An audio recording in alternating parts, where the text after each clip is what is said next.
appreciate it. I think this is probably maybe the third or fourth time I've been here to the Rotary Club, so I don't know if I'm doing something right or doing something wrong. Just, but I appreciate you having me back. I'm assuming most of you know that I work down at the Lewis and Clark Interpretive Center, and as was mentioned, as Rick mentioned, we had our 1 millionth visitor yesterday. It's a little scary for us because normally we get a few visitors through the door right about 9 o'clock, and then it maybe trickles in and here or there. Well, we had the media down and everybody waiting for Mayor was there. And, 9:30 comes. Well, it's all going to be okay. I was about to send a guy with a sandwich board out to the road and start, waving people in. Free chili. We had chili yesterday. Well, 10 o'clock rolls around, then finally 10:30. I'm getting a little nervous at this point, and then sure enough, they came in, and we had a couple folks in from Casey, Illinois, which is over near Charleston, if you're familiar with that. So we're real excited. The guy said he'd seen this on TV, but nothing like that had ever happened to him before. He was really surprised, and it was a nice, good visit for our folks coming through. We were worried that it would have been somebody just coming in to use the bathroom, and that would have been a little embarrassing to have to make them our 1 millionth visitor if they just stopped through. It wouldn't have been much of a tour I could offer them at that point. But at any rate, our museum is coming up on its 8th, almost its 9th year. We opened in 2002. And I didn't want to talk to you necessarily about the museum, but I would encourage you, if you haven't been down, I've got some brochures about our museum. If you haven't been down, right now we're open Wednesday through Sunday from 9 to 5, and we've got an event I'll just plug real quickly. Next weekend is our Flags Over the Mississippi event. This is where we invite the British, the Spanish, the French, American Indian, and then American reenacting groups to talk about the colonial struggle for this part of the country. The Illinois area, the Mississippi River, for almost 200 years was being fought over as a major byway through North America. What I wanted to talk a little bit about today, one of the other things I do is use Lewis and Clark as a model for leadership, and I thought as Kevin asked me to come today that this room is probably filled with leaders in our community. And if you look at history, and of course history teaches us a lot about where we've come from, and teaches us a little bit about our nation's history and maybe some of the pitfalls and things to avoid, but as leaders, it can teach us something about leadership practices, about successful leadership practices. And oftentimes we look at it and say, that was 200 years ago. I'm not worried about exploring over the Rocky Mountains or worried about figuring out, where my next meal is coming from. But you can look, because leadership is a common principle. Leadership is a common practice. And there are qualities of good leaders that all of us can maybe exemplify in our own workplace or in our own lives. If you look at people like Abraham Lincoln, yes, president in wartime, but the struggles he dealt with in a divided cabinet, in a divided group. I mean, I'm sure all of us have been in committees, and we've all had to struggle to find a consensus, find a way to listen to others, but find a way to keep our own message on track. Sitting Bull, for an example, is one. As a leader of an Indian nation, had to kind of come up with a way to generate kind of a coalition of various tribes to defeat Custer in this case. So taking individuals from various backgrounds and bringing them together. Eisenhower, as a general during World War II, had to come up with a way to kind of coordinate between various nations, to coordinate the whole D-Day operation, various language barriers that you have to deal with, things like that. Lewis and Clark as a model is a good way to build a team. All of us have probably at some point or another maybe started a project, have been asked to conduct some kind of mission, so to speak, again, not probably going all the way out to the Pacific Ocean. But what can we learn from individuals like Lewis and Clark?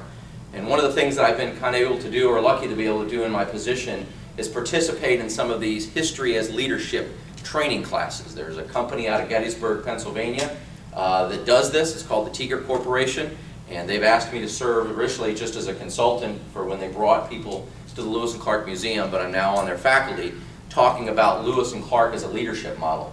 So I thought I'd just kind of give you a quick crash course a little bit, and I want to try to be as interactive as possible, but to look at 5 qualities of good leaders and use Lewis and Clark as a model for those leadership practices. And the first and foremost is exemplifying what you believe in. What are your values? And I think here at the beginning you talked about the values of being a Rotarian.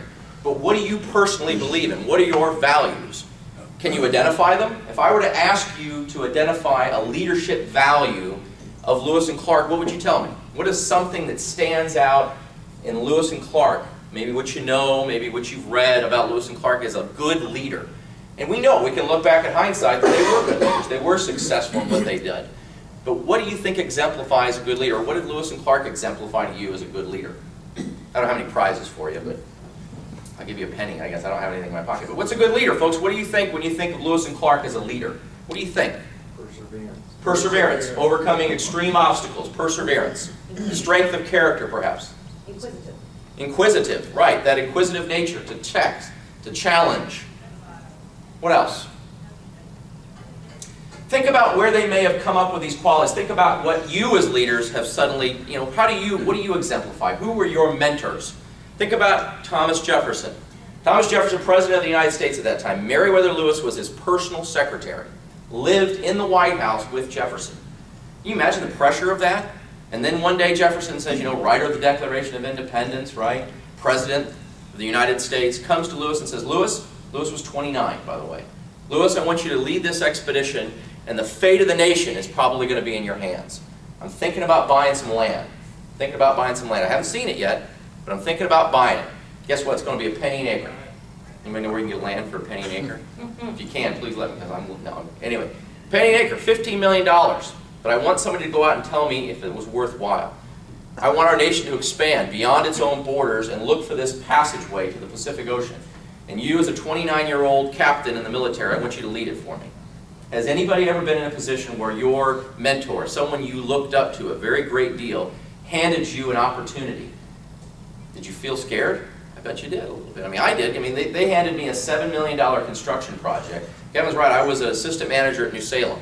Never seen anything like that. I probably couldn't even count up $7 million. And they asked me to be over and oversee this project. My mentor, the guy that basically was the superintendent for our agency, I didn't want to let him down. I didn't want to let the community down. I had Kevin and other individuals in Hartford. The pressure, the scare, it was a great opportunity for me. But the pressure that must have been on Lewis's shoulders at that point. But also the example he had to look to in President Jefferson as one to follow. What about William Clark? How many of you in here are the younger siblings of older brothers and sisters? Probably a great deal of you, right? You ever get tired of hearing about how well they did? How come you didn't score a touchdown when you were on the football team? How come you didn't get straight A's when you were in school? William Clark is the younger brother of George Rogers Clark. If you've not heard the name, George Rogers Clark was a hero of the American Revolution. George Rogers Clark was one that basically allowed us to claim the Illinois Territory during the Revolution. He led a small band of men, just 150 men, from down the Ohio River, crossed over southern Illinois, and single-handedly attacked Kaskaskia and Cahokia. Went back through southern Illinois in the middle of the winter and attacked and sacked Vincennes. So, everybody looks to that. Now they're looking at William Clark and saying, well, the family's looking to you, William. What are you going to do? Can you imagine the pressure at that point? But in both cases, they're looking to those as examples of leadership. Strength of character, you guys mentioned. Perseverance. Inquisitive. You think of Thomas Jefferson, who's more inquisitive in our minds than Thomas Jefferson was. Here's a man that had a huge garden just so he could see how things grew. So one of the things that leaders and Lewis and Clark had to do to begin with before they could even lead a group of men was to exemplify certain values, model the way, so to speak, model the path that you wanted to create. Secondly, then you want to motivate those individuals that you're with. One of the things I think is one of the best examples of Lewis and Clark's leadership skills is their ability to internalize the values they represented and then share that value with the men that went with them. If you think about inspirational leaders, those are leaders that share a vision with you. They make you a part of that. You internalize their values and make it your own. If you follow a leader and you don't believe in what they're doing, are you really going to follow them? You may do it because it's ordered to do so. This was a military expedition. These men were in the Army. They were ordered to go on this expedition. But when you ask of an individual to do more, to do beyond, if you don't value what they value, if they haven't shared that leadership value to you, the mission, the goal, whatever, you're probably not going to follow them to the best of your abilities. Lewis and Clark drove these men, not because they were ordered to do so, but if you think about what they accomplished, I'm sure all of you know what they did, what they went through, the challenges they went through for the 2.5 years, and to be so overwhelmingly successful in their obstacles and their overall mission. It's incredible. Somewhere along the way, these men had to believe wholeheartedly in their captains and what they stood for. Because quite frankly, they're, what, a couple thousand miles away from home. They didn't believe in their captains. I don't care if it's the Army or not. They could have very easily said, you know what, I'm not going over the Rocky Mountains today. We made it. We made it as far as we possibly could go. We'll die if we go through those mountains. They could have. They could have very easily. But something along that way motivated them. Communicating your message to others is an important part of leadership. Being able to motivate and inspire other individuals. Thirdly, testing your team. Testing and enabling your group. When you're building a team, you want to test what they're capable of doing. Lewis and Clark at Camp River du Bois, and this is really our point to the story. Lewis and Clark at Camp River du Bois had to test those men to make sure, first and foremost, they could work well together. One bad apple in the barrel, right, could spell doom. One bad apple on this expedition could mean doom for the entire trip. So testing, trusting other individuals, enabling them to succeed on their own. That's one of the hardest things I had to do. You know, Kevin may remember, but when I first started down there, I hardly took a day off because, you know, and if I did, I had 3 pages of notes about what needed to be done. And if the air conditioner goes out, you got to do this. And if this goes, now I just leave and say, I'll see you. I'm going to the Cardinal game. I'll see you tomorrow. I'm out of here. You know, being able to trust and enable others to succeed. And that comes back from those other 2 points. Being able to strengthen your team and develop confidence. Giving them small wins along the way. Carries a lot of capital along the way. That is a lot of capital down the road if you can test and enable your team to work well together. Fourthly, challenge expectations. Here's where we can probably look into what are our expectations, what are our goals for this to happen. Lewis and Clark thought it would take 1.5 years to get there and back. It took them 2.5 years. Lewis and Clark thought they could do this expedition on $2,500.